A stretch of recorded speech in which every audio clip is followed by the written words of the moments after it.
तो दोस्तों आज हम फिर से आपके लिए लेकर आए हैं देश दुनिया की सभी ताजा बड़ी खबरें। फटाफट एक एक कर विस्तार से आज आपको बताएंगे, तो वीडियो को अंत तक जरूर देखें। दोस्तों वीडियो बनाने में हमें काफी मेहनत लगी है, तो वीडियो को दिल से लाइक कर दें। दोस्तों पहली खबर में आपको बता दें कि असम के बाद अब उत्तर प्रदेश में बंद किए जा सकते हैं सरकारी मदरसे। योगी के मंत्री बोले मदरसों में पढ़ाया जाता है आतंकवाद का पाठ, इसे बंद करना सबसे जरूरी। वहीं आपको बताएंगे दोस्तों कि चीन को जवाब देने के लिए अमेरिका ने भी दागा हाइपरसोनिक मिसाइल, बीच में ही हुआ फेल, अमेरिका को झटका। वहीं आपको बताएंगे दोस्तों कि मेघालय के राज्यपाल सतपाल मलिक ने किया दावा, जम्मू कश्मीर का राज्यपाल रहते हुए आरएसएस ने दिया था 1.5 करोड़ रुपए का रिश्वत का ऑफर, लेकिन मैंने ठुकराया। वहीं आपको बताएंगे दोस्तों कि किसान नेता पूनम पंडित कांग्रेस पार्टी में हुई शामिल, बीजेपी को झटका। वहीं आपको बताएंगे दोस्तों कि बांग्लादेश में रोहिंग्या मुसलमानों के कैंप की मस्जिद पर हमला, 7 लोग की मौत, म्यांमार के विरोधी गुट एआरएस पे है शक। वहीं आपको बताएंगे दोस्तों कि नवजोत सिंह सिद्धू ने अरविंदर सिंह पर लगाए आरोप, कहा कैप्टन ने ही तैयार किए हैं मोदी सरकार के 3 काले कृषि कानून। तो सभी खबरों को आपको एक एक कर बताने वाले हैं। दोस्तों वीडियो को लाइक कर चैनल को सब्सक्राइब कर दें और हमें कमेंट में बताएं कि आप किस जिले किस राज्य से हमारी खबरों को देख रहे हैं। इसी बीच पर तो दोस्तों अगली खबर की ओर, तो योगी के मंत्री ने फिर से दिया मुसलमानों को लेकर विवादित बयान, कहा मदरसों में होती है आतंकवाद की शिक्षा, जल्द करेंगे बंद।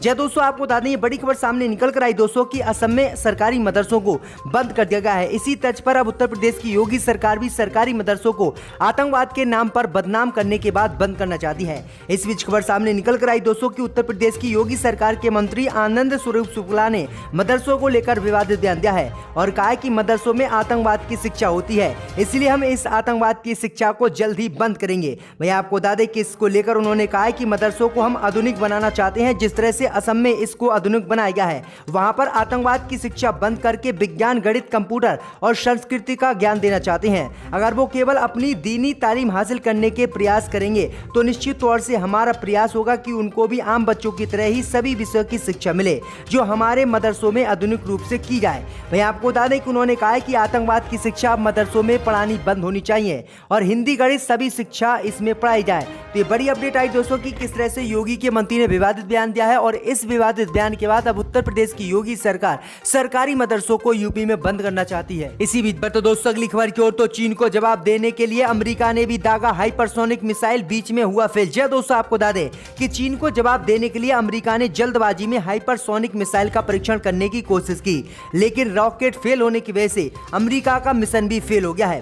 दरअसल आपको बता दें कि बीते 2 दिन पहले ही चीन ने हाइपरसोनिक मिसाइल का अंतरिक्ष में परीक्षण किया था और यह परीक्षण चीन का सफल रहा था, जिसके बाद दुनिया भर के देशों को झटका चीन ने दिया था और चीन दुनिया का सबसे ताकतवर देश बन के उभरा, जिसके बाद अमेरिका को पीछे चीन ने छोड़ दिया। और इसी को देखते हुए अमेरिका ने अपनी बेइज्जती को देखते हुए चीन को जवाब देने के लिए हाइपरसोनिक ग्लाइड मिसाइल का परीक्षण किया, लेकिन यह परीक्षण बीच में ही फेल हो गया, रॉकेट फट गया। तो ये बड़ी अपडेट आई दोस्तों, बड़ा झटका अमेरिका को आज लगा है। इसी बीच पर तो दोस्तों अगली खबर की ओर, तो मेघालय के राज्यपाल सतपाल मलिक ने किया दावा, जम्मू कश्मीर का राज्यपाल रहते 150 करोड़ का आरएसएस ने दिया था मुझको ऑफर। जी दोस्तों आपको बता दें कि मेघालय के राज्यपाल सतपाल मलिक ने आज बड़ा दावा करते हुए कहा कि वे जब जम्मू कश्मीर के गवर्नर थे तब उन्हें 300 करोड़ रुपए की रिश्वत देने की पेशकश आरएसएस और अंबानी की तरफ से की गई थी। वहीं आपको बता दें कि उन्होंने कहा कि यह पेशकश अंबानी और आरएसएस के व्यक्तियों ने 2 फाइलों को मंजूरी के एवज में दी थी, लेकिन उन्होंने ये डील निरस्त कर दी थी। इसके साथ ही उन्होंने प्रधानमंत्री मोदी के लिए कहा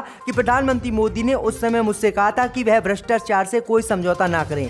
सतपाल मलिक ने केंद्र के कृषि कानून के खिलाफ चल रहे किसानों के आंदोलन का भी समर्थन किया है। उन्होंने कहा कि यदि किसानों का प्रदर्शन जारी रहा तो वह अपने पद से इस्तीफा देकर उनके साथ खड़े होने के लिए तैयार हैं। मलिक ने राजस्थान के झुंझुनू में एक कार्यक्रम को संबोधित करते हुए ये बातें कही हैं, जिसके बाद राहुल गांधी ने भी हमला बोला है। राहुल गांधी ने कहा कि किस तरह से आरएसएस जम्मू कश्मीर में बदनाम और जम्मू कश्मीर में अपनी साख जमाने के लिए ये षड्यंत्र रच रही है। तो ये बड़ी अपडेट आ रही, बड़े आरोप जो है सतपाल मलिक ने लगाए हैं। इसी बीच पर तो दोस्तों अगली खबर की ओर, तो किसान नेता पूनम पंडित कांग्रेस में हुई शामिल, बीजेपी को झटका। जी दोस्तों आपको बता दें कि पश्चिमी उत्तर प्रदेश की किसान नेता और इंटरनेशनल शूटर पूनम पंडित कांग्रेस पार्टी में शामिल हो गई हैं। गुरुवार को पार्टी कार्यालय पर प्रदेश अध्यक्ष अजय कुमार लल्लू की मौजूदगी में पूनम पंडित ने कांग्रेस की सदस्यता ग्रहण की।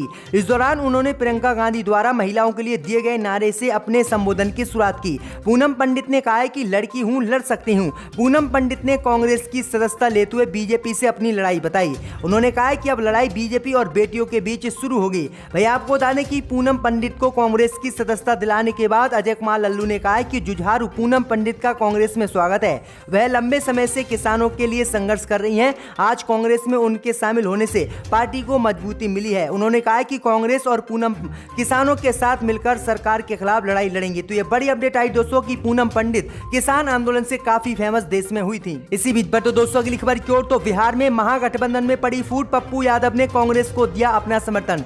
जय दोस्तों आपको बता दें कि बिहार की राजनीति में कांग्रेस प्रभारी भक्त चरण दास के बयान के बाद से हलचल मच गई है। महागठबंधन को लेकर चल रही अटकलों के बीच बिहार के कांग्रेस प्रभारी भक्त चरण दास ने ऐलान करते हुए कहा कि बिहार में अब कांग्रेस महागठबंधन का हिस्सा नहीं है। आगामी लोकसभा चुनाव में बिहार की सभी 40 सीटों पर कांग्रेस अकेले चुनाव लड़ेगी। इसके अलावा एक निजी चैनल को इंटरव्यू देते हुए भक्त ने कंफर्म करते हुए कहा कि जो आप कह रहे हैं उस पर कायम है। इसी दौरान जन अधिकार पार्टी के प्रमुख पप्पू यादव ने भी उपचुनाव में कांग्रेस को समर्थन देने की बात कही है, जिसके बाद भक्त चरण दास ने कहा है कि पप्पू यादव के समर्थन से कांग्रेस को चुनाव में मजबूती मिलेगी। पटना में पप्पू यादव और भक्त चरण दास की मुलाकात के बाद ये बात सामने आई। वहीं आपको बता दें कि बीते दिनों खबर आई थी कि पप्पू यादव जल्दी कांग्रेस पार्टी में अपनी पार्टी का विलय कर लेंगे और कांग्रेस पार्टी में शामिल हो जाएंगे। इससे पहले कन्हैया कुमार भी कांग्रेस पार्टी में शामिल हो गए हैं। इसी बीच पर तो दोस्तों अगली खबर की ओर, तो बांग्लादेश में रोहिंग्या कैंप की मस्जिद पर हमला, 7 लोग की मौत। जी दोस्तों आपको बता दें कि बांग्लादेश के बॉक्स बाजार स्थित रोहिंग्या मुसलमानों के शिविर की एक मस्जिद पर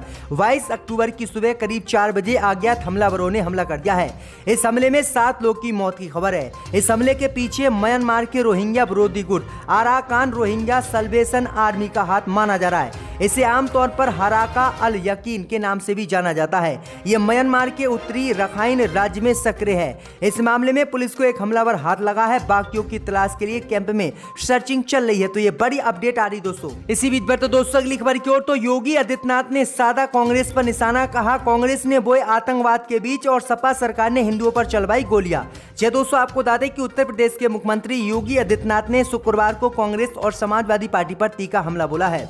जय दोस्तों आपको बता दें कि योगी आदित्यनाथ ने कहा है कि कांग्रेस ने 1952 में कश्मीर में धारा 370 लगाकर आतंकवाद का जड़ बोया था। इस जड़ को प्रधानमंत्री मोदी और गृह मंत्री अमित शाह ने समाप्त कर दिया और ना रहेगी बांस और ना ही बजेगी बांसुरी। उन्होंने कहा है कि आतंक के ताबूत पर आखिरी कील ठोक दी।